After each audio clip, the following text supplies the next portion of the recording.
윤재문과 오은하는 강원도 작은 마을에 도착하며 새로운 삶을 준비했습니다. 그들은 오래된 집 안으로 들어가 짐을 풀었고 낡은 구조를 살피며 앞으로의 계획을 떠올렸습니다. 재문은 벽면을 두드려보며 보수 작업의 범위를 가늠했고 은하는 부엌 기구를 닦으며 곧 열게 될 작은 카페를 상상했습니다. 하지만 마을의 조용함은 그들에게 편안함보다는 묘한 긴장감을 주었습니다. 문틈 사이로 스며드는 낯선 시선처럼 익숙하지 않은 정적이 두 사람을 따라다녔습니다. 은하는 간단한 정리를 마친 뒤 작은 한숨을 내쉬었습니다. 여보, 여긴 사람들 참 조용하네. 괜히 내가 긴장되네. 재문은 창밖을 보며 고개를 끄덕였습니다. 아무래도 도시랑은 다르지. 우리도 금방 익숙해질 거야. 해가 지고 마을의 어둠이 내려앉자 집 주변에서 미세한 발걸음 소리가 들렸습니다. 재문은 문을 살짝 열어 확인했지만 아무도 없었습니다. 그러나 발소리는 밤새 간헐적으로 이어졌고 은하는 잠을 이루지 못한 채 뒤척였습니다. 그들의 첫날은 설렘보다도 설명하기 어려운 낯섦과 불안이 더 크게 남았습니다.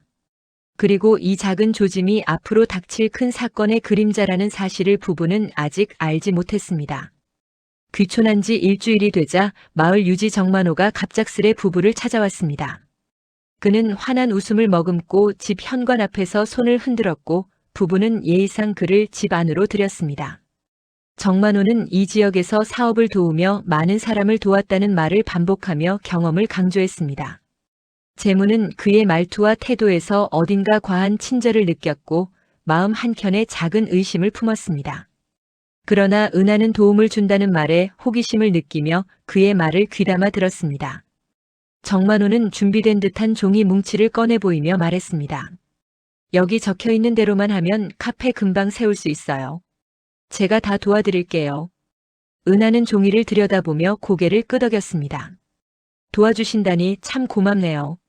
저희가 잘 몰라서 걱정이 많았거든요. 재문은 팔짱을 낀 채 조심스럽게 대꾸했습니다. 서두를 필요는 없지 않겠습니까? 저희가 더 알아보고. 하지만 정만호는 이미 확신에 찬 얼굴로 일정을 제시했고 부부가 판단할 시간을 주지 않았습니다. 그는 지방 인허가 구조가 복잡하니 빨리 처리해야 한다며 서류 진행을 재촉했습니다. 은하는 그의 말을 믿고 긍정적으로 받아들였고 재문도 결국 반대 의견을 누그러뜨렸습니다. 이 순간부터 부부의 계획은 더 이상 그들 마음대로 움직이는 것이 아니었고 조용하지만 확실한 물살이 이미 그들을 끌어들이고 있었습니다. 공사가 시작되자 부부는 예상보다 빠른 속도에 놀랐습니다. 하지만 공사팀은 시도 때도 없이 추가 비용을 요구했고 그 이유는 늘 모호했습니다. 구조 보강, 설비 변경, 예상치 못한 조정 비용 등이 계속 붙으며 금액은 눈에 띄게 증가했습니다. 재문은 계산기를 들고 반복해서 금액을 확인했지만 이해할 수 없는 내역들만 쌓여갔습니다. 은하는 공사 인부들의 불친절한 태도에 불안함을 느끼며 점점 힘들어졌습니다. 어느 날 공사 인부가 서류를 흔들며 말했습니다. 이거 미납되면 장비 철수합니다. 내일까지 결제하셔야 해요. 은하는 당황한 표정을 지으며 재문을 바라봤습니다. 어쩌지 이러다 공사 멈추면 더 큰 손해라는데. 재문은 깊은 한숨을 내쉬며 답했습니다. 일단 막자고. 이렇게 된 건 책임져야지. 부부는 결국 남은 자금을 모두 공사에 투입했습니다. 하지만 비용은 줄지 않았고 이상한 청구서만 쌓여갔습니다. 마을 사람들마저 두 사람의 상황을 알고 있는 듯 이상한 시선으로 그들을 바라봤습니다. 부부는 점점 통제력을 잃었다는 사실을 깨달았지만 이미 빠져나가기엔 늦은 상태였습니다. 그들의 꿈은 조금씩 형태를 잃어가며 불안한 현실 속으로 빠져들어갔습니다. 잔액이 바닥날 무렵 정만호는 단기 대출 형태의 계약서를 들고 다시 찾아왔습니다.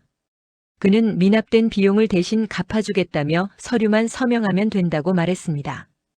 은하는 공사 지연이 더 큰 문제라고 생각해 서류를 빨리 해결해야 한다는 마음이 강해졌습니다. 하지만 계약서에는 모호한 문장이 많았고 중요한 부분은 흐릿하게 처리되어 있었습니다. 재문은 의심스러운 시선을 보내며 서류를 살폈지만 답을 찾기 어려웠습니다. 정만호는 재촉하듯 말했습니다. 이거 오늘 안 하면 공사 멈춰요. 손에 커져요. 은하는 흔들리는 목소리로 말했습니다. 여보, 우리 이거 해야 하지 않을까? 재무는 깊은 고민 끝에 고개를 떨어뜨렸습니다. 알겠어. 하자고. 부부가 도장을 찍자 정만호는 만족스러운 표정으로 서류를 챙겨 나갔습니다. 그제야 부부는 마음 한구석에서 알 수 없는 서늘함을 느꼈습니다. 상황이 너무 빠르게 흘러간다는 생각이 들었지만 되돌릴 용기는 없었습니다. 이 결정이 모든 파국의 시작이 된다는 사실을 그들은 여전히 알지 못했습니다. 마을의 바람은 유난히 차갑게 불어왔고 집안은 더 적막해졌습니다. 며칠 뒤 부부의 집 문 앞에는 은행 직원과 법무사가 동시에 찾아왔습니다. 그들은 부부의 재산이 법적으로 압류되었음을 알렸고 집과 차량은 이미 담보로 잡혀 있다는 사실을 확인해 주었습니다. 재무는 문서를 받아들고 이해하기 어렵다는 듯 종이만 바라봤습니다. 은하는 손이 떨려 말조차 잇지 못한 채 뒤로 물러났습니다. 모든 것이 서류 한 장으로 결정됐다는 현실에 두 사람은 망연자실했습니다. 법무사는 냉정한 목소리로 말했습니다. 통보는 전달됐습니다. 절차는 진행됩니다. 은하는 벽을 짚으며 힘없이 중얼거렸습니다. 이게 무슨 일이야, 여보? 재무는 허탈한 목소리로 답했습니다. 내가 잘못했어. 차량은 바로 견인됐고 집에는 경매 진행 안내문이 붙었습니다. 부부의 통장은 이미 마이너스로 돌아섰고 그들은 사실상 거리로 내몰린 상태가 됐습니다. 마을 사람들은 아무렇지 않게 부부를 지나쳤고 누군가의 시선은 냉담하게 느껴졌습니다. 부부는 임시 거처로 이동하며 자신들의 무너져가는 현실을 받아들여야 했습니다. 꿈꾸던 삶은 단 몇 주 만에 흔적 없이 사라졌습니다. 모든 것을 잃은 뒤 재무는 마지막 희망을 찾듯 오래된 노트북을 뒤지기 시작했습니다. 그는 과거에 정만호와 나눴던 통화 기록, 문서 사진 등을 확인하며 작은 실마리를 찾았습니다. 그러다 자동 백업된 폴더에서 오래된 음성 파일과 이미지들을 발견했습니다. 그 안에는 사기 행각과 관련된 결정적인 정황들이 그대로 남아 있었습니다. 파일을 재생하자 음성 속 대화는 숨기려 했던 진실을 적나라하게 드러냈습니다. 재무는 급하게 은하에게 외쳤습니다. 여보, 이거 봐. 증거가 있어. 은하는 놀란 표정으로 다가와 화면을 확인했습니다. 정말 이게 진짜였던 거야? 재무는 떨리는 목소리로 말했습니다. 끝난 게 아니야. 이걸로 다시 싸울 수 있어. 두 사람은 즉시 변호사 후배 한기훈에게 연락해 상황을 설명했습니다. 기훈은 파일을 검토하며 법적 활용 가능성을 긍정적으로 판단했습니다. 사건은 새로운 국면을 맞았고 부부는 다시 한번 희망을 붙잡기 시작했습니다. 절망 속에서 만난 작은 단서 하나가 그들을 버티게 했습니다. 오랜 어둠 속에서도 길은 존재한다는 사실을 부부는 처음으로 실감했습니다. 경찰은 부부가 제출한 증거를 바탕으로 정만호 일당을 본격적으로 조사했습니다. 조사 결과 그들은 오랫동안 귀촌자를 노린 조직적인 사기단이었고 피해 규모는 상상을 초월했습니다.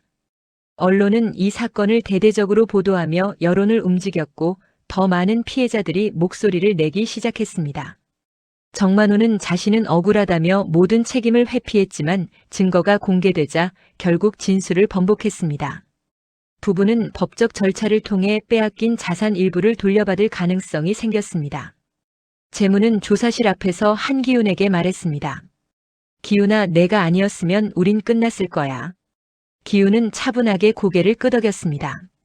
선배님, 이제부터가 시작입니다. 끝까지 갑시다. 은하는 눈물을 닦으며 낮게 속삭였습니다. 우리 드디어 여기까지 왔네요. 범죄단은 대거 검거됐고 사건은 지역 전체를 뒤흔드는 대형 사기로 기록됐습니다. 부부는 자신들이 단순한 피해자가 아니라 더 큰 진실을 드러낸 중요한 증인이었음을 깨달았습니다.